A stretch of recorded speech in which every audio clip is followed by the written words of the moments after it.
Oi, gente, bom dia.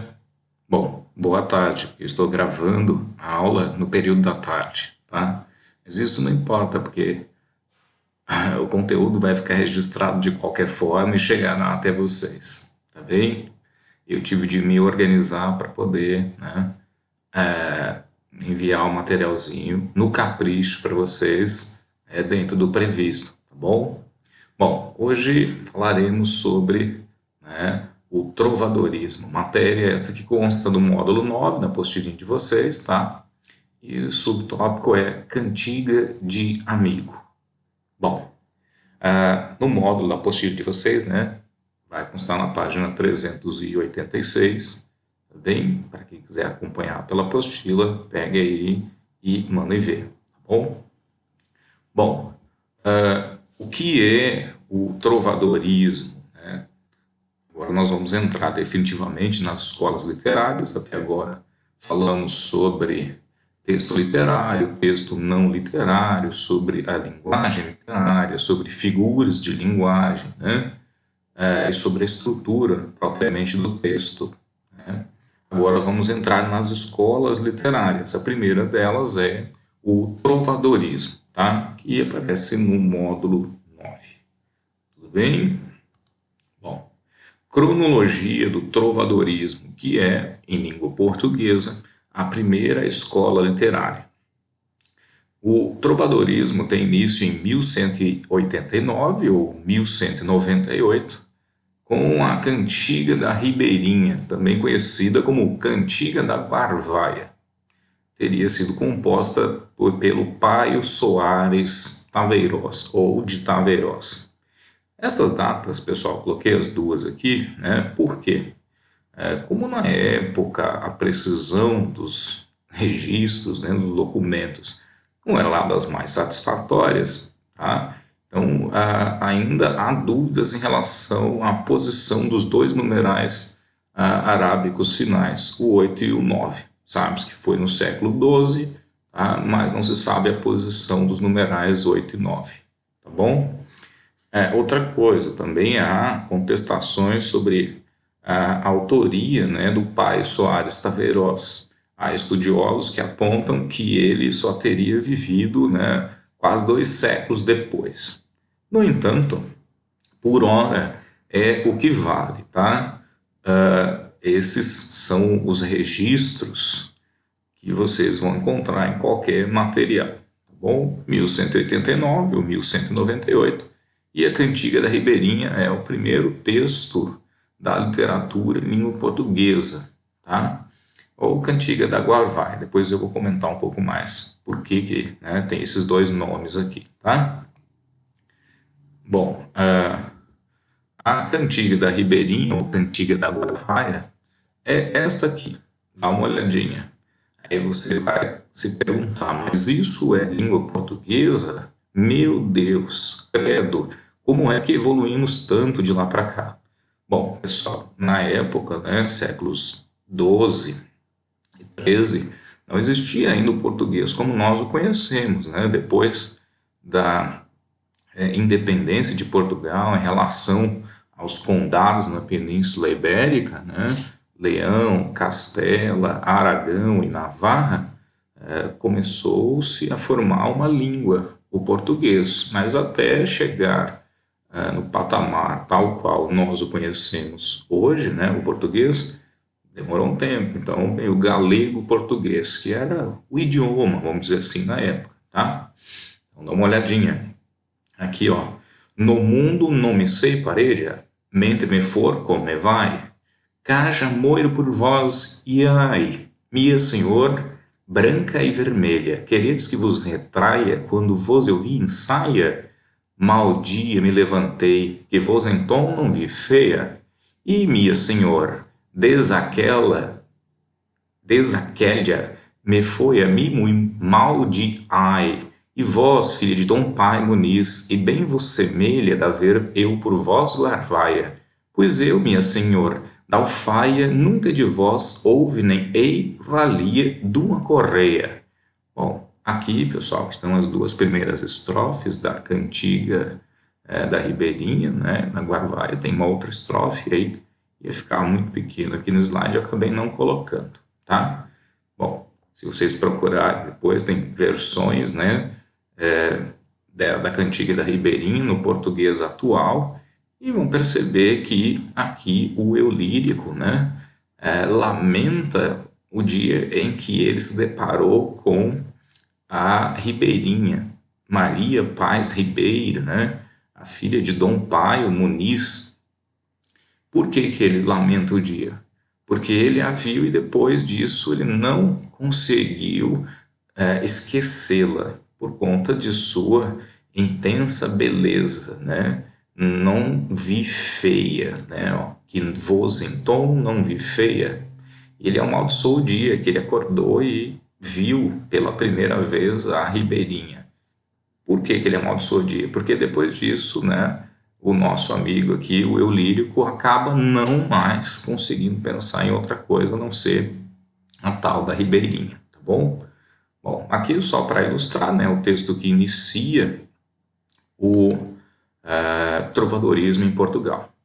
Antes de qualquer coisa, né, a gente precisa falar do contexto histórico. Qual é o contexto histórico? O que estava acontecendo, né, em Portugal, mais precisamente na Península Ibérica, no século XII, que vai ser determinante para a formação, né, as influências do trovadorismo. Bom, no século XII nós tivemos a independência de Portugal em 1139, reconhecida pelo Papa, né, um pouco mais tarde, também já no final da década de 1140, tá bom? E nós vamos falar em formação do Estado português. Tá? Então, Portugal, enquanto país, constitui-se ainda no século XII, depois de se proclamar independente em relação aos demais condados, né, da Península Ibérica. Primeiro rei português, Dom Afonso Henriques de Borgonha, dará início à dinastia Borgonha. Dinastia esta que adotará um regime que já era usado na Península Ibérica, né, o regime sociopolítico, que é o feudalismo, o poder descentralizado. Tá? Nesse tipo, né, nessa condição sociopolítica, o rei acabava, de certa forma, dividindo o poder com os suzeranos, com os senhores feudais. Tá? E nessa realidade social, nós tínhamos os estamentos, ainda não havia uma sociedade de classes. Tá? A economia era uma economia de subsistência, né? Ou seja, eles produziam aquilo de que eles precisariam para a sobrevivência. As relações comerciais não eram ainda capitalistas, elas não existiam, né, nesse sentido. Tá? O que existiam eram as trocas, né, chamadas de escambos. E naquela situação, né, o teocentrismo predominava, prevalecia. Deus era a medida de todas as coisas, Deus no centro, tá bem? O homem se dedicava bem pouco à ciência, porque Deus era o responsável por prover todas as suas necessidades, e o destino era uma condição irrefutável, vamos pensar assim. Bom, características do trovadorismo, que vai se desenvolver no contexto sociopolítico histórico, em relação ao qual a gente fez uma introduçãozinha no slide anterior. Bom, algumas coisas importantes. Por que tem o nome trovadorismo? Trovadorismo vem de trova, gente. Trova é uma composição poética cantada, medieval, né, a formação. E por isso ela passou a ser chamada também de cantiga, hoje mais conhecida por cantiga do que por trova, tá bem? E o elemento que compunha as trovas era o trovador. O trovador é um compositor. Eu coloquei aqui entre parênteses, nobre. O compositor era sempre um nobre. Naquele momento, pessoal, a arte não tinha o mesmo conceito que tem hoje. Hoje a arte é destinada para a elite, ela é um artigo, algo a ser vendido. Na época não tinha esse interesse, o nobre compunha para poder compartilhar com as pessoas. Tá? Hoje não somente tem uma finalidade capitalista, no meu entendimento, hoje, muitas das produções. Além do trovador, existiam o segrel, o jogral e o menestrel. O que eram esses elementos, né? O segrel, o jogral e o menestrel acompanhavam o trovador. Eles eram bailarinos, eram músicos e eram cantores.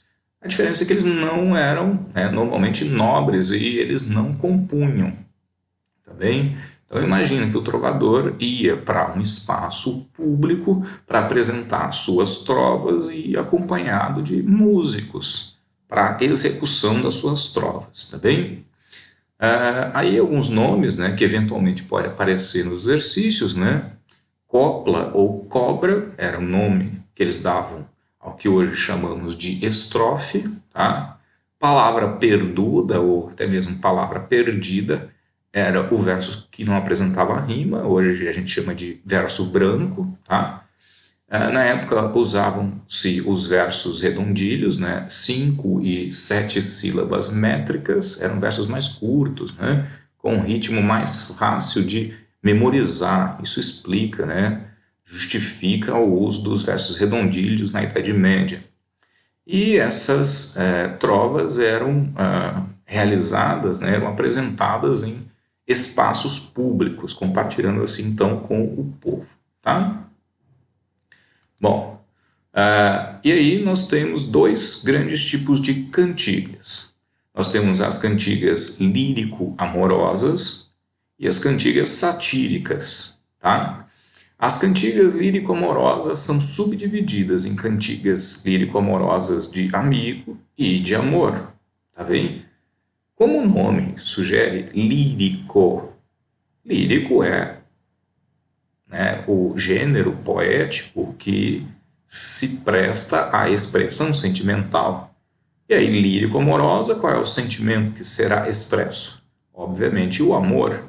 Então, o amor ele é apresentado, né, sob duas perspectivas diferentes. Né? A cantiga de amigo, que terá uma visão do amor aristotélico, do amor sensual, o amor real, e a cantiga de amor, que apresentará uma perspectiva neoplatônica, tá? Conceitual do amor.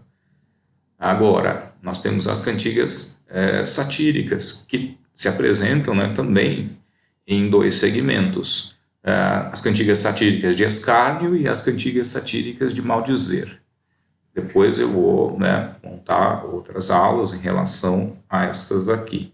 Tá? De escárnio são as cantigas que faziam críticas indiretas às pessoas, usando uma linguagem mais amena, mais comedida, sem palavrões, sem citar o nome dos infelizes que eram satirizados, tá?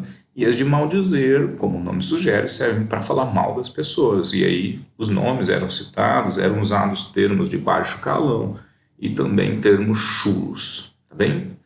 Mas o objeto da nossa aula hoje, né, são as cantigas de amigo, tá bem? Vamos trocar uma ideia sobre as cantigas de amigo. As cantigas de amigo têm tradição ibérica. O que significa isso?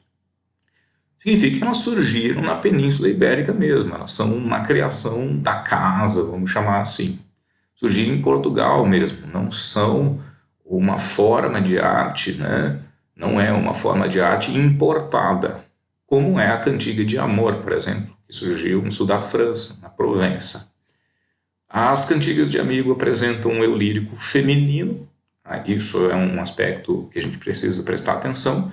Na época, as mulheres não tinham espaço, né, para representação artística, porém, né, aqui o trovador, que era sempre um homem, ele, no âmbito, né, textual, se expressa como uma mulher.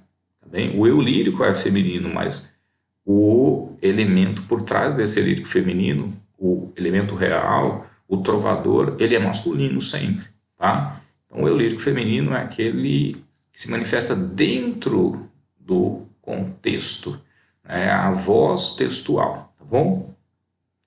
Bom, qual é o tema da cantiga de amigo? Qual é o motivo que leva esse eu lírico feminino a se manifestar? é sempre o distanciamento amoroso, tá?